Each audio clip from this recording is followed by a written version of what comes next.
Hello everyone, আসসালামু আলাইকুম। আশা করি সবাই ভালো আছেন।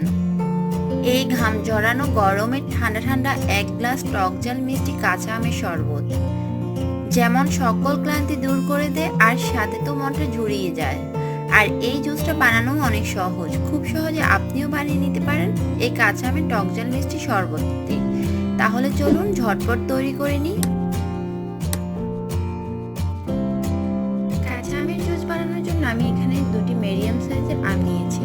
আম দুটোকে এখন আমি ছিলে সবজি গ্রেট করার গ্রেটারে গ্রেট করে নেব। এখন জুসটি বানিয়ে নিব। আর এর জন্য আমি যে দুটি আম গ্রেট করে রেখেছিলাম ওখান থেকে 1 কাপ পরিমাণ দিয়ে দিচ্ছি। এখন দিয়ে দিচ্ছি 4 টেবিল চামচের মতো চিনি। চিনিটা আপনারা কেমন মিষ্টি খেতে চান সেই অনুযায়ী অ্যাড করে নেবেন। আর দিচ্ছি 8-10টা পুদিনা পাতা। এখন দিলাম ধনিয়া পাতা কুচি, দিয়ে দিচ্ছি একটি মরিচ কুচি। আপনারা কেমন ঝাল খেতে চান সেই অনুযায়ী মরিচ কুচিটা অ্যাড করবেন। আর এখন দিলাম 1 চামচ পরিমাণ বিট লবণ, হাফ চামচ পরিমাণ ভাজা জিরা গুঁড়া, দিয়ে দিচ্ছি কয়েক চিমটি লবণ, আর 1 টেবিল চামচের মতো লেবুর রস দিয়ে দিচ্ছি।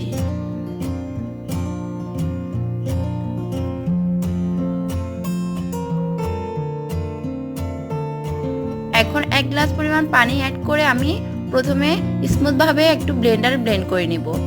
একসাথে বেশি পানি অ্যাড করব না, পরে আবারও কিছু পানি অ্যাড করব।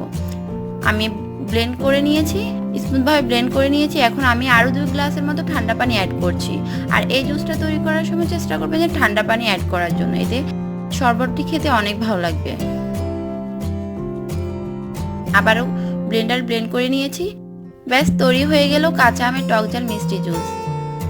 পরিবেশন করার আগে কয়েক টুকরো বরফ কুচি দিয়ে পরিবেশন করে নেবেন। আমি এখন খাচ্ছি না, তাই বরফ কুচিটা এখন অ্যাড করলাম না।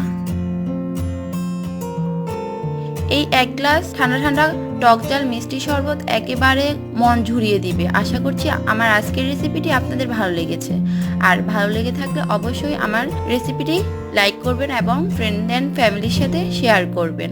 আর আমার চ্যানেলটি সাবস্ক্রাইব করে নেবেন। আর পাশে থাকা বেল আইকনে ক্লিক করে নেবেন, যাতে করে আমার রেসিপিগুলো আপনার নোটিফিকেশনে সবার আগে চলে যায়। আল্লাহ হাফিজ।